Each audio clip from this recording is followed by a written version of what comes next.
বাবার পছন্দ করা পাত্র হিসাবে নিজের ভার্সিটির অ্যাকাউন্টিং ডিপার্টমেন্টের রাগী জল্লাদ প্রফেসর সাফায়েত ইমতিয়াজকে দেখে চমকে উঠল রুয়াত, যাকে কিনা জমের মতো ভয় পায় সে। তার সাথে তার বাবা বিয়ে ঠিক করেছে। রুয়াতের জানা মতে তো তার হবু বরের নাম নোয়াস, তাহলে ইনি কেন এখানে? রুয়াত তড়িঘড়ি করে কেবিন নাম্বারটা দেখে নিল। না, ঠিক কেবিনটাতেই তো এসেছে সে। তার মা আসার আগে বলে দিয়েছে 3rd ফ্লোরে 7 নম্বর কেবিনটাতে নোয়াস অপেক্ষা করছে। রুয়াত যখন আসে তখন কেবিনটা ফাঁকাই ছিল, অপেক্ষা করছিল তার বাবার পছন্দ করা ছেলের জন্য। হঠাৎ হন্তদন্ত হয়ে পাশে কাউকে চেয়ার টেনে বসতেই রুয়াত সেদিক তাকায়, কিন্তু পাশ ফিরে সাফায়েত ইমতিয়াজকে দেখে রীতিমতো ভড়কে যায় রুয়াত। লোকটা শরীর ঘেমে নিয়ে একাকার, এখনও তাকায়নি রুয়াতের দিকে। তাকালে নিশ্চয়ই রুয়াতের মতো সেও চমকে উঠত। দুঃখিত, দেরি। কথাটা বলতে বলতে মাথা উঁচু করতেই আর কথাটা সম্পূর্ণ বলতে পারল না সাফায়েত। দৃষ্টিপাত হলো দুজনের। রুয়াতে দৃষ্টি সরিয়ে নিল। অস্বস্তিটা প্রবলভাবে আষ্টেপৃষ্টে ধরেছে তাকে, সাথে ভয়ও। লোকটা ভীষণ পাজি। রুয়াতের ভাষ্যমতে অ্যাকাউন্টেন্ট সাবজেক্টে জাস্ট অঙ্কে এফোর ওফোর হলেই সবার সাথে বেশ রুড হয়ে কথা বলে। রুয়াতের সাথেও বেশ কয়েকবার রুড হয়ে কথা বলেছে। সাথে শাস্তিস্বরূপ সেই টপিক রিলেটেড অধ্যায়ের সব উদাহরণের অঙ্ক বাসার কাজ দিয়েছে। সাফায় তো বেশ চমকালো নিজের স্টুডেন্টকে ত্রিরূপে দেখে, তা তার মুখশ্রী দেখে বোঝা যাচ্ছে। তবু কিছুটা শিওর হওয়ার জন্য রুয়াতের দিকে প্রশ্ন ছুড়ে বলল, আপনি কবির আঙ্কেলের মেয়ে? রুয়াত মাথা নত করে জবাব দিল, জি স্যার। সাফায়েতের কপালে দু ভাঁজ পড়ল। বিরক্তির নাকি চিন্তার সেটা ঠাউর করা গেল না। আপনি কি আগে থেকেই জানতেন আঙ্কেল আপনার সাথে আমার বিয়ে ঠিক করেছে? রুয়াত তড়িৎ গতিতে তাকালো সাফায়েতের দিকে, ঝড়ের বেগে মাথা নাড়িয়ে বলল, না না স্যার, আমি সত্যি আগে জানতাম না আপনার সাথে বাবা বিয়ে ঠিক করেছে। তাহলে বিশ্বাস করুন, আমি জীবনও আসতাম না এখানে। আপনাকে বিয়ে করার চেয়ে সারা জীবন সিঙ্গেল থাকা ঢের ভালো। সাফায়েত ভুরু কুচকালো রুয়াতের কথায়। মেয়েটা কি বোঝাতে চাইছে? রুয়াত আশেপাশে তাকালো, কি বলতে গিয়ে কি বলে ফেলছে। নিজেকে নিজেরই ঠাটিয়ে চড় দিতে ইচ্ছে করছে। এই লোকটা সামনে থাকলেই কায়না ভয়ে সব তালগোল পাকিয়ে ফেলে। আমার বাবাকে তাহলে বাসায় গিয়ে বলে দেবেন আমাকে পছন্দ হয়নি। অন্যমনস্ক হয়ে জবাব দিল রুয়াত। পরক্ষণে কথার মানে বুঝতে পেরে কিঞ্চিত বিস্ফোরণে বলল, কি বললেন? সাফায়েত মাথার চুলগুলো পেছনে ঠেলে দিল, তারপর নড়ে চড়ে বসে বলল, আপনি নিজে বলেছেন আমাকে বিয়ে করার চেয়ে সিঙ্গেল থাকা ঢের ভালো। তো বিয়েটা ভাঙার জন্য তো রিজন লাগবে। আমারও তো শখ নেই নিজের ছাত্রীকে বিয়ে করার। রেপুটেশনের তো একটা ব্যাপার আছে। তাই বলছি বাসায় গিয়ে আঙ্কেলকে বলবেন আপনার আমাকে পছন্দ না, তাই আপনি বিয়েটা করবেন না। কথাটা বলে সাফায়েত বসা থেকে উঠে চলে গেল। রুয়ার চোখ বড় বড় করে তাকালো সাফায়েতে যাওয়ার পানে। লোকটা তাকে কিছু বলার সুযোগ না দিয়ে এমন অভদ্রের মতো চলে গেল, যেখানে রুয়াত বাবার মুখের উপর একটা টু শব্দ করতে পারে না। বিয়ে ঠিক করার আগে বলেছে তার বাবার পছন্দের ছেলেকেই সে বিয়ে করবে, সেখানে কিনা রুয়াত বলবে এই সব তার ছেলে পছন্দ না, সে এই বিয়ে করবে না। ইচ্ছে করলো লোকটাকে পচা পানিতে চুবাতে রুয়াতের। এখন বাসায় গিয়ে কী বলবে সে? তার মা তো পই পই করে বলে দিয়েছে নোয়াসের সাথে কোনো রকম উচ্চবাক্য করবি না, তোর বাবার খুব পছন্দ ছেলেটাকে। আর তোকে তোর বাবার অনুমতি নিয়েই রেস্টুরেন্টে দেখা করেছে, তাই লক্ষ্মী মেয়ের মতো দেখা করে চলে আসবি, মনে থাকে যেন। সে তো ভদ্র মেয়ের মতোই ছিল, কিন্তু এই লোক তো মোটেও ভদ্র নয়। তা না হলে এভাবে হুট করে এসে কফি ঠান্ডার অফার না দিয়ে দুম করে চলে যায়। মাথা ভর্তি রাগ নিয়ে রুয়াত ওয়েটারকে ডেকে একটা কোক অর্ডার করে। কোকটা খেয়ে মন মেজাজ হালকার ওপর ঝাপসা ঠান্ডা করে বিল পে করে রেস্টুরেন্ট থেকে বের হয়। তারপর রিক্সা ডেকে বাসায় চলে গেল। এদিকে সাফায়েত রেস্টুরেন্ট থেকে বেরিয়ে সোজা নিজের বাসায় চলে আসে। রাগে তার মাথা ফেটে যাচ্ছে। সে যদি ঘূর্ণাক্ষরেও টের পেত কবির আঙ্কুলের মেয়ে তারই ভার্সিটির ছাত্রী, তাহলে সে কোশ্চিনকালের বিয়েতে হ্যাঁ জানাতো না। শারমিন বেগম ছেলেকে এত তাড়াতাড়ি বাড়ি ফিরতে দেখে ছেলের দিকে এগিয়ে যায়, আগ্রহ নিয়ে জিজ্ঞেস করে, মেয়েটাকে পছন্দ হয়েছে তোর, তাই না সাফায়েত? কি ভীষণ লক্ষ্মী একটা মেয়ে। পছন্দ হয়নি তোর? এটা বললে আমি বিশ্বাসই করব না। সাফায়েত শান্ত চোখে মায়ের দিকে তাকালো। মা, এই বিয়েটা নিয়ে আর এগিয়েও না, মানা করে দাও। শারমিন বেগম অবাক নয়নে তাকালো ছেলের পানে। মানা করে দিব মানে কি সাফায়েত? তুমি যাকে আমার জন্য সিলেক্ট করেছো সে আমার ভার্সিটির স্টুডেন্ট মা। বিষয়টা ভেবে দেখো, আমি শিক্ষক হয়ে তো আর নিজের ছাত্রীকে বিয়ে করতে পারি না। প্লিজ তুমি এই বিয়ে আর এগিয়েও না। কবির ভাইয়ের মেয়ে তো ভার্সিটিতে পড়ে, বিষয় নিয়ে কথাটা বললেন শারমিন বেগম। সাফায়েত মাথা নেড়ে হ্যাঁ জানায়। শারমিন বেগম এবার হেসে ফেলে, বাহ, তাহলে তো ভালোই। ছেলে আর ছেলের বউ একই ভার্সিটির। আমি বিয়ে করতে পারবো না মা।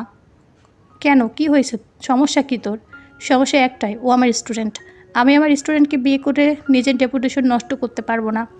আশ্চর্য, ছাত্রীকে বিয়ে করলে তোর রেপুটেশন কেন নষ্ট হবে? পৃথিবীর কি কোনো শিক্ষক তার স্টুডেন্টকে বিয়ে করেনি? নাকি তুই প্রথম শিক্ষক? অন্য শিক্ষক বিয়ে করুক বা না করুক, বাট আমি করব না। তুমি প্লিজ এটা নিয়ে ফোর্স করো না। এই নাও, আঙ্কেলকে ফোন দিয়ে মানা করো এক্ষুনি। কথাটা বলে সাফায়াত কবির শিকদারের নাম্বারে কল করে ফোনটা মায়ের হাতে ধরিয়ে দেয়। কবির শিকদার মেয়ের সামনে বসে আছে, পাশে কবির শিকদারের ওয়াইফ সামিরা শিকদার। বেশ কিছুটা সময় মেয়েকে পরক্ষণ করলেন, তারপর শুধালেন, নওয়াজকে তোমার পছন্দ হয়েছে? রুয়াদ বাবার পানে তাকালো, তার গলা শুকিয়ে আসছে। তার বাবাকে ব্যাপারটা বোঝাবে কি করে?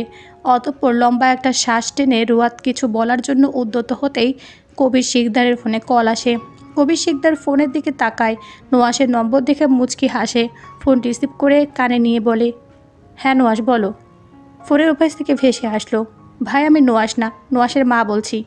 হ্যাঁ আপা বলুন। নোয়াসের তো রুয়াদকে পছন্দ হয়েছে, তো চাইছি এবার বিয়ের ডেটটা ফিক্স করতে। আপনার কি মতামত? সাফায়াত চমকে উঠল মায়ের এমন কথা শুনে।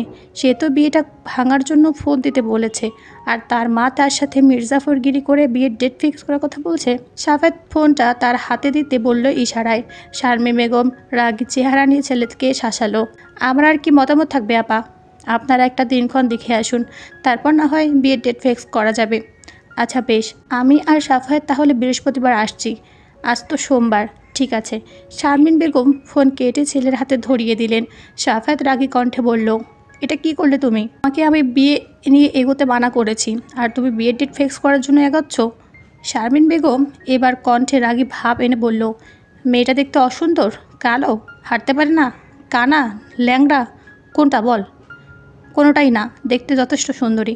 তাহলে তো সমস্যা কি? সমস্যা তো একটাই, আমার ছাত্রী। এটা সমস্যা? মেয়েটা তো ছাত্রী না হলে বিয়েটা করে নিতি? সাফায়াত নিঃশ্বাস ছেড়ে বলে, হ্যাঁ করে নিতাম। শারমিন বেগম এবার বসা থেকে উঠে দাঁড়ালেন। বেশ, তাহলে ভার্সিটির জবটা তুই ছেড়ে দে। তাহলে রুয়া তার তোর স্টুডেন্ট থাকবে না, আর না তুই তার টিচার থাকবি। হয় জব ছাড়বি, না হয় ওই জবে থেকে রুয়াতকে বিয়ে করবি। তোর এই জাস্ট টিচার স্টুডেন্টের সম্পর্কের জন্য আমি বিয়েটা ভাঙতে পারবো না। মেয়েটাকে আমার ভীষণ পছন্দ হয়েছে। আমার ইচ্ছে রুয়াতকে তোর বউ করার। সে আমি যে কোনো মতেই করিয়ে ছাড়বো। এখন তুই টিচার থেকে বিয়ে করবি নাকি জব ছেড়ে বিয়ে করবি সেটা তুই ভালো জানিস, বাট বিয়ে তোকে রুয়াতকেই করতে হবে। কথাটা বলে শারমিন বেগম চলে গেল। সাফায়াত মায়ের কথার পানে তাকিয়ে রাগে কিরমির করতে করতে নিজের রুমে ঢুকলো। অসহ্যকর লাগছে এখন। কোন কুলক্ষে সে বিয়েতে হ্যাঁ করেছিল, তার এজন্য এখন কপাল চাপড়াতে ইচ্ছে করছে। দোতলা বাড়ির ছাদের দোলনায় বসে আছে রুয়াত। সামনেই রুয়াতের দিকে পূর্ণ দৃষ্টি নিয়ে দাঁড়িয়ে আছে রুয়াতের বড় বোন রজনী। গ্রীষ্মের প্রচণ্ড রোদ, বাংলা বর্ষপঞ্জি অনুযায়ী প্রথম 2 মাস বৈশাখ ও জ্যৈষ্ঠ জুড়ে গ্রীষ্মকাল। এই সময় সূর্যের প্রচণ্ড তাপে উত্তপ্ত হয়ে ওঠে ভূমি।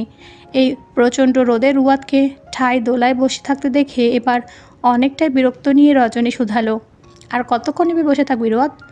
শরীরের স্কিন টোন তো পাতিলের তলার মতো হয়ে যাবে। সামনেই তো তোর বিয়ে। এইভাবে রোদে বসে থাকলে ট্রাস্ট মি, বিয়ের দিন তোকে বাজে দেখাবে। রুয়াদ সরু চোখে তাকালো বোনের দিকে। রজনীর চোখ মুখ কুচকে আছে রোদের মধ্যে দাঁড়িয়ে থাকার কারণে। তোমার সমস্যা হলে তুমি চলে যাও আপু, আমি ভাবছি কিছু। কী এমন ভাবছিস রোদে বসে? আমাকেও বল দেখি। শুনে কী হবে তোমার? তুমি কি পারবে আমাকে হেল্প করতে? রজনী রুয়াতের পাশে দোলনায় বসে রুয়াতকে এক হাত দিয়ে জড়িয়ে ধরে বলে, বলেই দেখ, হেল্প করতেও তো পারি। রুয়াত সোজা হয়ে বসলো। বেশ তো, তাহলে আমাকে আমার বিয়ে ভাঙার টিপস দাও। রজনী সহজে ছেড়ে দিল রুয়াতকে। অবাকের ন্যায় বলল, কি মাথা ঠিক আছে তোর? আমার মাথা ঠিকই আছে আপু, তোমাদের মাথা ঠিক নেই। তোমরা কি করে ওনার সাথে আমার বিয়ে ঠিক করতে পারো? রজনী ভুরু কোচকালো। ওনার সাথে মানে? তোমাকে বলেছিলাম না আমার ভার্সিটির অ্যাকাউন্টিং ডিপার্টমেন্টের সাফায়াত ইমতিয়াজের কথা? হ্যাঁ। যে তোকে প্রায় একগাদা হোমওয়ার্ক দিত? ইয়েস। জানি শুনি কে? কেবলই তো বললাম, সে কে? আমার যার সাথে বিয়ে ঠিক হয়েছে, চিনিস তাকে? দেখেছিস তাকে? দেখিনি, চিনিও না, শুধু জানি বাবার কোন বন্ধুর ছেলে সে। নোয়াস নাকি যেন নাম। সাফায়াত ইমতিয়াজ নোয়াস সে। নামটা সম্পূর্ণ মস্তিষ্কে না ঢুকে রজনী বলে ওঠে, ওহ। পরক্ষণে বিষয় নিয়ে বলে, সাফায়াত ইমতিয়াজ নোয়াস? রুয়াত উপর নিচ মাথা ঝাঁকায়। তো এখন কি করতে চাচ্ছিস? রুয়াত বসা থেকে উঠে দাঁড়ালো। বিয়েটা ভাঙতে। মনে হয় না পারবি বিয়েটা ভাঙতে রুয়াত। এমনটা মনে হলো কেন? কারণ অলরেডি নোয়াসকে আব্বুর পছন্দ। যেখানে তুই গিয়ে কি বলবি বিয়ে ভাঙার জন্য? যথার্থ কারণ আছে তোর কাছে বিয়ে ভাঙার জন্য? অবশ্যই কারণ আছে আমার কাছে বিয়ে ভাঙার। কী কারণ আছে তোর কাছে? এই যে আমরা টিচার স্টুডেন্ট, এটা কি যথেষ্ট নয় বিয়ে ভাঙার জন্য? রজনী ঠোঁট টিপে বলল, হ্যাঁ যথেষ্ট, এর থেকেও বেশি। যা বাবাকে বল গিয়ে। হ্যাঁ এক্ষুনি যাচ্ছি। কথাটা বলে রুয়াদ ছাদ থেকে নেমে গেল। সিঁড়ি দিয়ে নামতে নামতে মনে মনে সব কথার লাইনগুলো সাজিয়ে নিল। বাবাকে ঠান্ডা মস্তিষ্ক বোঝাতে হবে। কথাগুলো সাজাতে সাজাতেই কবির শিকদারের রুমের সামনে এসে দাঁড়ায় রুয়াদ। লম্বা করে আগে শ্বাস ফেলে নেয়, তারপর একটু দরজার সামনেই পায়চারি করে রুমের দরজায় কড়া নেড়ে বলে, আব্বু আছো? ভিতরে আসবো? কবির শিকদার রেডি হচ্ছিল রুমে। ছোটো মেয়ের কণ্ঠ স্বর শুনে বলে, হ্যাঁ আছি, ভেতরে আসো। রুয়াত রুমের ভেতরে ঢুকলো। কবির শিকদারের থেকে কিছুটা দূরে বিছানায় বসে রুয়াত। কিছু বলবে? মেয়ের দিকে শান্ত চাহনি নিয়ে বলল কবির শিকদার। রুয়াত ওপর নিচ মাথা ঝাঁকালো। বলো তাহলে কি বলতে চাও? রুয়াত তার শুকনো ঠোঁট জিহ্বা দিয়ে ভিজিয়ে নেয়। তার কণ্ঠনালী কেঁপে ওঠে। আসলে আব্বু, আমি এ বিয়ে। এই না তোমার চা। চায়ের কাপ নিয়ে রুমে প্রবেশ করতে করতে কথাটা বলে ওঠে সামিরা শিকদার। মেয়েকে নিজের রুমে দেখে সামিরা শিকদার চায়ের কাপ স্বামীর হাতে দিয়ে মেয়ের দিকে তাকিয়ে বলে, তুই এখানে? কোনো দরকার? রুয়াত আশাহত হলো। তার মা আর একটু পরে চাটা নিয়ে আসলে কি হতো? আমি একটু কথা বলতে চাই মা, বাবাকে। কী কথা? আসলে তোমরা আমার বিয়েটা যার সাথে ঠিক করেছো সে হচ্ছে আমার ভার্সিটির শিক্ষক, সাফায়াত ইমতিয়াজ নোয়াস। কবি শিকদার তড়িৎ গতিতে মেয়ের পানে তাকালো। অবাকে সুরে বলল, নোয়াস তোমার ভার্সিটির শিক্ষক? হ্যাঁ। মুখে হাসি ফুটে উঠল কবির শিকদারের। তোমার ক্লাস নেয় নোয়াস? হ্যাঁ। অ্যাকাউন্টিং ডিপার্টমেন্টের? যাক, তাহলে তো ভালোই, পড়াশোনার অনেকটাই হেল্প হবে তোমার। রুয়াত ভড়কে গেল বাবার কথা শুনে। সে তো বিয়েটা ভাঙার জন্য বলেছে, আর তার বাবা আরও উৎসাহিত দিচ্ছে, আমি তার স্টুডেন্ট বাবা। সে তো আরও ভালো, তোমাকে আর অ্যাকাউন্টেন্টে আলাদা টিচারের কাছে পড়তে হবে না, নোয়াস পড়াতেই পারবে। কিন্তু বাবা আমি। কবির শিকদার শোয়া থেকে উঠে দাঁড়ালো। বালিশের নিচ থেকে ফোনটা নিয়ে মেয়েকে মাঝপথে থামিয়ে দিয়ে বলল, আমি একটু নিচ থেকে আসছি, ফিরতে রাত হবে। কবি শিকদার চলে গেল। রুয়াদ বাবার যাওয়ার পারে তাকিয়ে রইল। সামিরা শিকদার বিছানায় আয়েশ করে বসে বলে, যাওয়ার সময় কাপটা নিয়ে যাস তো। রুয়াদ তাকালো মায়ের দিকে। কিছুক্ষণ চুপ থেকে বলল, মা? আমি স্যারকে বিয়েটা করতে চাই না। সামিরা শিকদার ভুরু কুচকালো। কেন? উনি আমার স্যার। তাতে কি? তাতে কি মানে? আমি স্যারকে বিয়ে করতে চাই না। তাহলে কি রিক্সাওয়ালা খুঁজে বিয়ে দেবো? রিক্সাওয়ালাকে টানছো কেন তুমি? বিয়ে কি ভাঙা যায় না? বিয়ে ভাঙার মতো তো তেমন কিছু দেখছি না আমি, বাট আমি তো রাজি না। কোন মেয়েই বা বিয়ের সময় রাজি থাকে? আমিও রাজি ছিলাম না তোর বাবাকে বিয়ে করার সময়। তাও দেখ 18 বছর পার করে দিলাম, তুইও পার করে দিতে পারবি। তার মানে বিয়েটা আমার তার সাথে হচ্ছে? হ্যাঁ। রুয়াদ কিছু বলল না, রেগে হন্তদন্ত হয়ে রুম থেকে বেরিয়ে গেল। সামিরা শিকদার পেছন থেকে রুয়াদকে চায়ের কাপটা নিয়ে যেতে বলল, কিন্তু রুয়াদ কানেই নিল না কথাটা। রুয়াদকে রেগে রুমে ঢুকতে দেখে রজনী হাই তুলতে তুলতে বললে, পাইলে বিয়ে ভাঙতে? রুয়াদ জবাব দিল না। রজনী রুয়াদের পাশে বসলো। তার বোনটা মিছে রাগ করছে। রজনী রুয়াদকে নিজের দিকে ঘোরালো, গালে আলতো করে হাত রেখে বলল, আবু বেশ বিচক্ষণ মানুষ। নোয়াসের মধ্যে ভালো কিছু আছে বলে আবু তোর বিয়েটা নোয়াসের সাথে ঠিক করেছে। মা বাবারা ছেলে মেয়েদের অসুখী রাখবে এমন জায়গায় নিশ্চয়ই বিয়ে দেয় না। আর আব্বুর বিরুদ্ধে গিয়ে কিছু করলে তার ফলাফল কী হয় তা নিশ্চয়ই আমাকে দেখে বুঝতে পারছিস। আমি চাই না রুয়াদ তুই আব্বুর অমতে কোনো কাজ করিস। ছোট থেকে মানুষটা বেস্ট জিনিসগুলো আমাদের দিয়েছে, জীবনসঙ্গী হিসেবে বেস্টটাই তোকে দিচ্ছে। এখন বুঝছিস না, কিন্তু পরে ঠিকই বুঝবি। আর আব্বুর কিন্তু তোকে নিয়ে বেশ আশাবাদী, সে অলওয়েজ। সো সে অসন্তুষ্ট হবে এমন কাজ করিস না বোন। রুয়াদ রেগে থাকলেও বোনের কথাগুলো কানে আসতেই শান্ত চোখে তাকালো বোনের দিকে। কেমন বুকটা দুমড়ে মুচড়ে উঠছে রুয়াদের। তার বোনটা কি এখনও অতীতটা ভুলতে পারেনি? এখনও কি মাঝরাতে উঠে কান্না করে?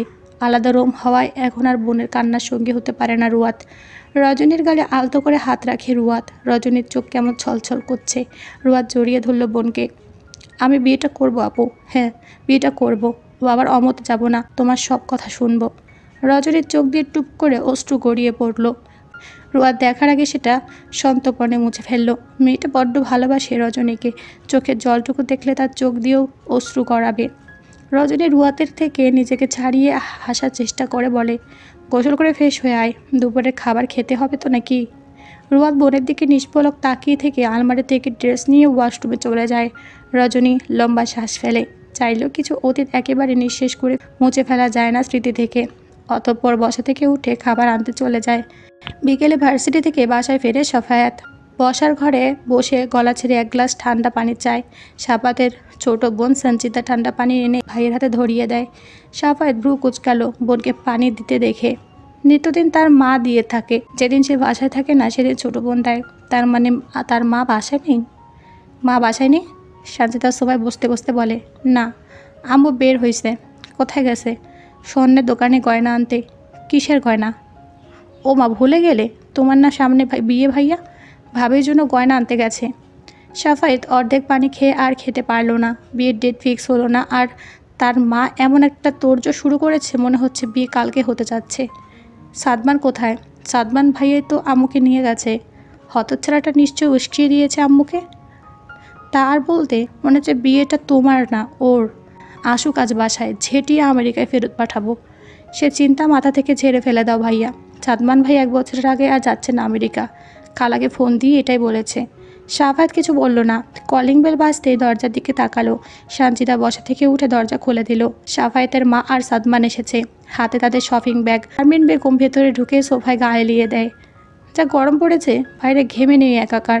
সাদমান শপিং ব্যাগটি টেবিলে রেখে সাফায়েতের দিকে তাকিয়ে বলে, রুমে আয় তুই, তোর এক্সক্লুসিভ ডিজাইনের গয়না তোকে পরিয়ে দেখাবো, চোখ ফেরানো দুষ্কর হয় কি না। সাদমান বুঝলো না তার ভাইয়ের কথার মানে। সঞ্চিতার দিকে তাকিয়ে বলে, ব্রো এভাবে বললো কেন? আরে বাদ দাও ভাইয়ের কথা, আগে বাক্স খুলে দেখাও ভাবির জন্য কেমন গহনা নিয়ে আসলা। দেখবি তুই? হ্যাঁ। সাদমান বাক্স খুলে এক এক করে খুলে দেখালো সঞ্চিতাকে।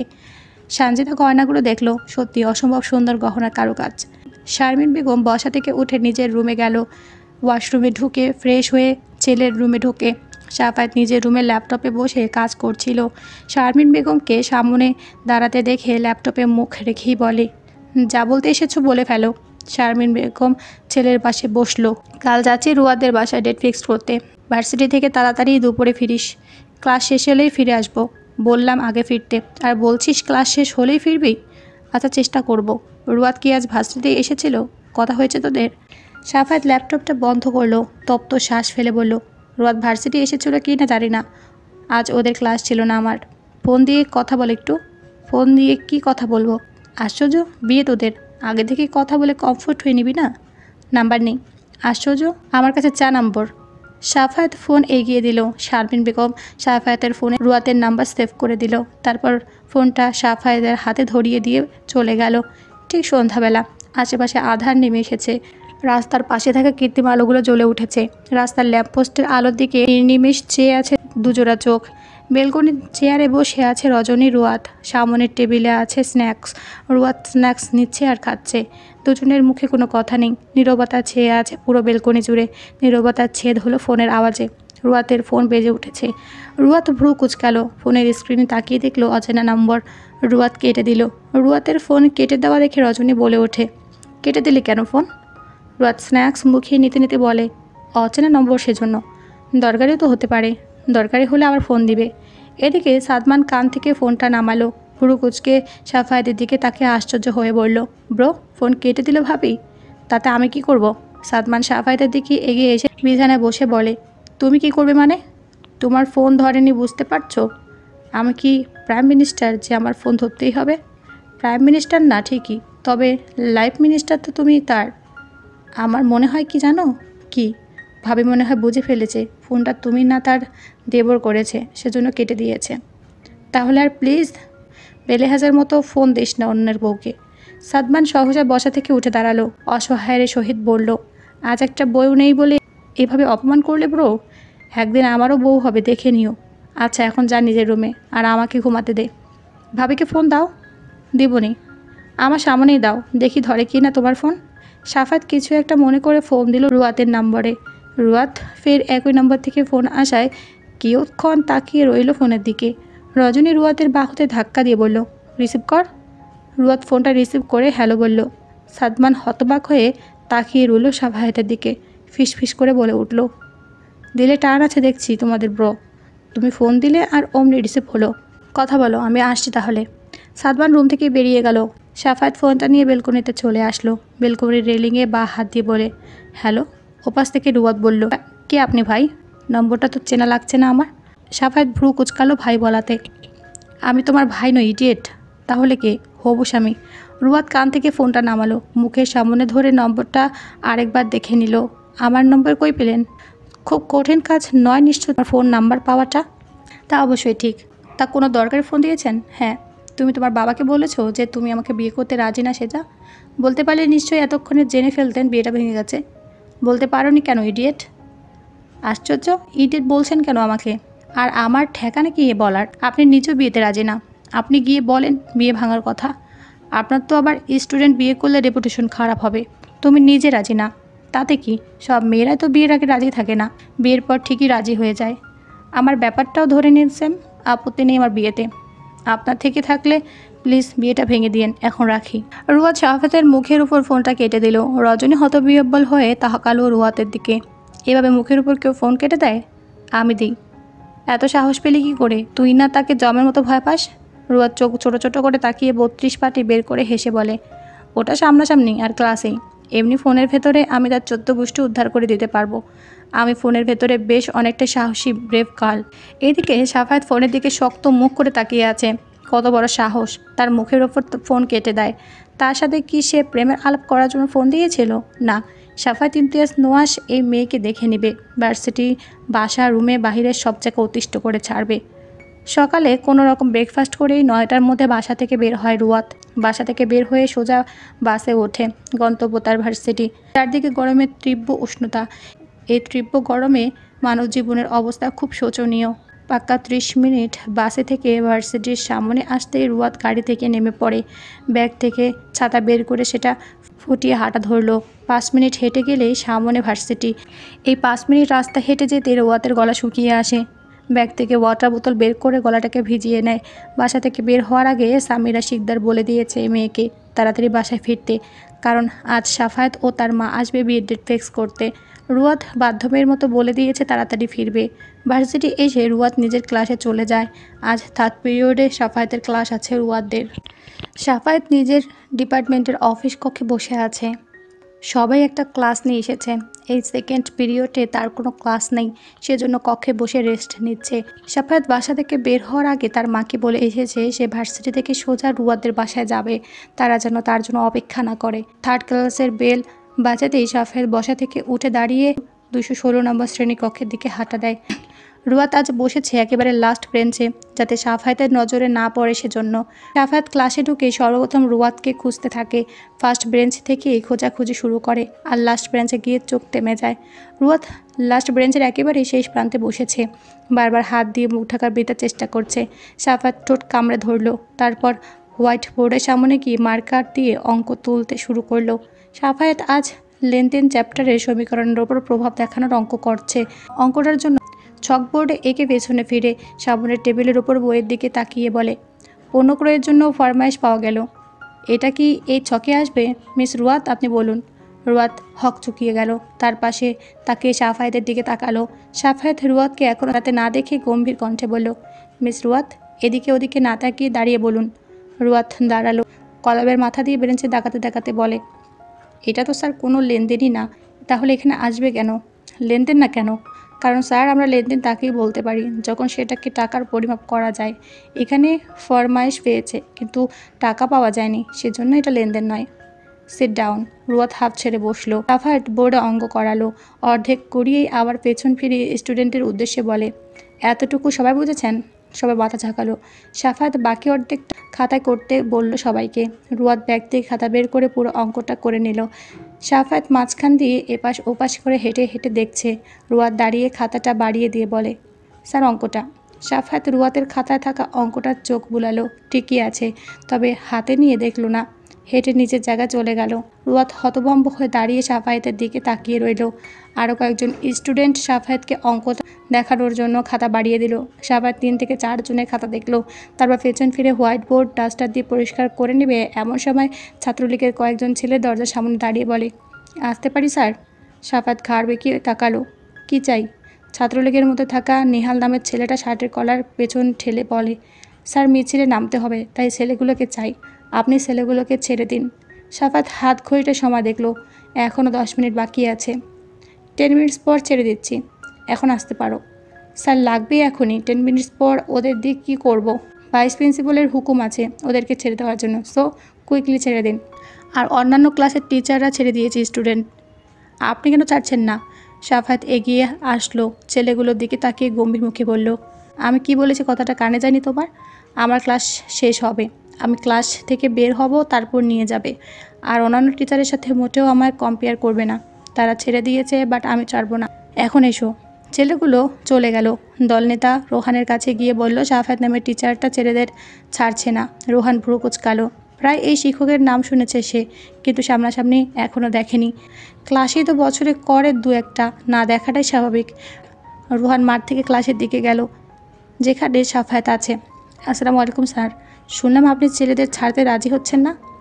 সাফায়াত সেই ছাত্রদের সাথে অচেনা এক ছেলেকে দেখিয়ে বলে, ক্লাসের টাইম শেষ হোক, চলে যাবে। ছেড়ে দিন ওদের, ওরা ক্লাস না করলেও ওরা এক্সামে পাস, তাই খুব একটা ক্ষতি হবে না 10-5 মিনিট আগে ছাড়লে। নেহাল নামের ছেলেটা বলে উঠল, এই তোরা হা করে বসে আছিস কেন? ওর তাড়াতাড়ি আয়। চকিতে ফিরে তাকালো সাফায়াত, তারপর ক্লাসের ছাত্রদের দিকে তাকিয়ে বলে, আমার অনুমতি ব্যতীত একটা ছেলে জাস্ট রুম থেকে বের হয়ে দেখো, ট্রাস্ট মি, আজকে পর থেকে আমার ক্লাসের জন্য নিষিদ্ধ হয়ে দাঁড়াবে। আর এই ছেলে, নাম কি তোমার? রোহান অতি বিরক্তির সহিত বলল, রোহান, ভাইস প্রিন্সিপালের ভাগ্নে। নাম জানতে চেয়েছি, তুমি কার কী লাগো সেটা না। কোন বর্ষের স্টুডেন্ট? 3য় বর্ষের। কোন সেকশন? খ সেকশনের। হুদাই এত চিল্লাচিল্লি করছেন আপনি, ছেড়ে দিন ওদের, চলে যাই। ক্লাসের বেল বেজে উঠল। সাফায়াত কিছু বলতে চেয়েও আর কিছু বলল না। বেল বেজে গেছে, এবার অন্তত নিতে দিন। সাফায়াত হুঁ বলে চলে আসলো। রোহান বিরক্ত নিয়ে সাফায়াতের যাওয়া দেখলো। রুয়াত পেছন থেকে সব দেখলো। বিরক্তি নিয়ে উঠে দাঁড়িয়ে বলল, দেখেন, মিছিল করবেন ভালো কথা, আমাদের বেহুদা ভার্সিটিতে আটকে রাখবেন না। আমাদের এই মিছিলের চক্করে আমাদের শুধু শুধু ভার্সিটিতে থাকতে হয়। দারোয়ানকে বলে দিবেন, যারা থাকতে চায় না তাদের যেন যেতে দেয়। রোহান চকিয়ে ঘুরল রুয়াতের কণ্ঠ শুনে। ফর্সা চেহারার অধিকারী, গোলগাল চেহারা, গোলাপি ঠোঁট, অসম্ভব এক সুন্দরী। ভ্রুকুচকে জিজ্ঞেস করলো, নাম কি তোমার? রুয়াত ব্যাগ কাঁধে নিয়ে বলে, নাম দিয়ে কাজ কি? যেটা বলছি সেটা যেন মনে থাকে। আদেশ করছো রোহানকে নাকি হুকুম? যা মনে করেন সেটা। উল্টো সে সবাইকে আদেশ হুকুম করে, জানতে চেয়েছি আমি। নেহাল তাড়া দিল। রোহান ক্লাস থেকে বের হওয়ার আগে রুয়াতকে আরেক নজর দেখে নিয়ে বের হলো। রুয়াতের আর 2টো ক্লাস বাকি আছে। ক্লাস 2টো শেষ করে এসে মাঠে এসে দাঁড়ায়। মাঠে সব ছাত্রলীগের ছেলে পেলে। নেহাল ছেলেগুলোকে বুঝিয়ে দিচ্ছে কি করতে হবে পৌরসভায় গিয়ে। রোহান পায়ের ওপর পা তুলে বসে আছে চেয়ারে। ভার্সিটির সামনে পেছনে গেটে 2 দারোয়ান বসে আছে। কোনো স্টুডেন্ট বের হতে পারবে না। এদিকে 2টা বেজে আসলো বলে 3টার আগে বাসায় পৌঁছাতে হবে রুয়াতের। রুয়াত এগিয়ে গেল সামনের গেটে থাকা দারোয়ানের দিকে। মামা, আমাকে যেতে দিন না, আমার বাসায় আজ মেহমান আসবে, তাড়াতাড়ি যেতে বলেছে। দারোয়ান মানা করে দিল, সে যেতে দিবে না। অফিস থেকে বলে দিয়েছে কাউকে যেতে না দিতে। বিশেষ করে রোহান নামের ছেলেটা বলে দিয়েছে বিশেষ হুঁশিয়ারি দিয়ে। রুয়াত দাঁড়িয়ে রাগে ফুঁসতে লাগলো। ছাতার এক ন্যাশনাল ভার্সিটিতে ভর্তি হয়েছে, কিছু একটা হলেই সামনে পেছনে সব গেট আটকে দেয়। সাফাত হাত ঘড়িটার সময় দেখতে দেখতে গেটের দিকে এগিয়ে আসছিল। শারমিন বেগমদের বাসায় পৌঁছে গেছে। সাফাতকে বলেছে সে যেন ফেরার পথে রুয়াতকে নিয়ে আসে। সাফাত রুয়াতকে ঠায় দাঁড়িয়ে থাকতে দেখে বলল, দাঁড়িয়ে আছেন যে, বাসা যাবেন না? আম্মু আপনাকে নিয়ে যেতে বলেছে, চলুন। রুয়াত বাসায় ফিরতে পাবে ভেবেই খুশিতে আত্মহারা হলো। তার চোখ মুখ দেখেই বোঝা গেল, হ্যাঁ চলুন। সাফাত গেটের কাছে যেতে দারোয়ান গেট খুলে দিল। রুয়াত বের হবে এমন সময় গেট আটকে দিল। এই মামা, গেট আটকান কেন? আমি যাব, খুলুন। সবার পেছন ফিরল, গেটে কড়া নাড়ল।